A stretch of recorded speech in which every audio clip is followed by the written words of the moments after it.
So సడన్గా ఆవిడ ability of డిఎన్ఏలో writer activate అయిపోయి ఆ రైటర్ వాళ్ళు ఏదో 4 పుస్తకాలు ప్రచురించేసి ఆ ప్రచురించిన పుస్తకాల్ని మార్కెట్ చేసుకోవడానికి రకరకాలుగా బాధపడి కష్టపడి ఇబ్బంది పడి ఆవిడ మరి 50 ఏళ్ల క్రితం ఉన్నారేమో, మరి ఆవిడ ఇప్పుడు బ్రతికున్నారనే ఆవిడ బాడీ అయితే మరి ఈ టైంలోనే ఉంది. మరి మేడం గారు థింకింగ్ 50-60 ఇయర్స్ బ్యాక్ స్ట్రక్ అయిపోయినట్టుంది గౌతమ్. ఎందుకంటే పైరసీ అనేది పెద్ద పెద్ద సినిమాలకే మనం ఆపలేకపోతున్నాం డిజిటల్ వరల్డ్. ఇప్పటికీ కూడా కదా.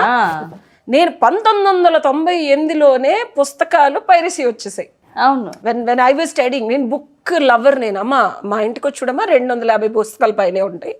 మేడం గారు ఇప్పుడు ప్రచురించి అది కూడా బుక్ ఫీల్ అయి చదువుతారు, ఊపిరి పీలుస్తా వాసన చూసి చదువుతారు అని చెప్తున్నారు కదా.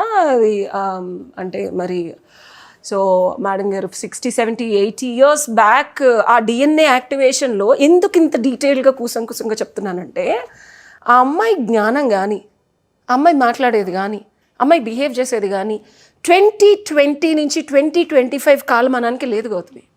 ఓకే. పుస్తక ప్రచురణ ఎప్పుడు జరిగింది? పాతకాలంలో జరిగింది. పైరసీ ఇదే మనం రీసెంట్ వీడియోలోనే చూస్తే పైరసీ వచ్చింది, నా పుస్తకం కాకుండా ఎవరో అమ్ముతున్నారు, నేను వెళ్ళి వాళ్ళని కొట్టాను, ఆన్లైన్ లో నేనే కాకుండా నేను ఇంకొక 20 మందిని చూసి కేసు పెడతాను. బంగారం ఏ ఊర్లో ఉన్న బంగారం? నువ్వు ఇండియాలోనే కదా.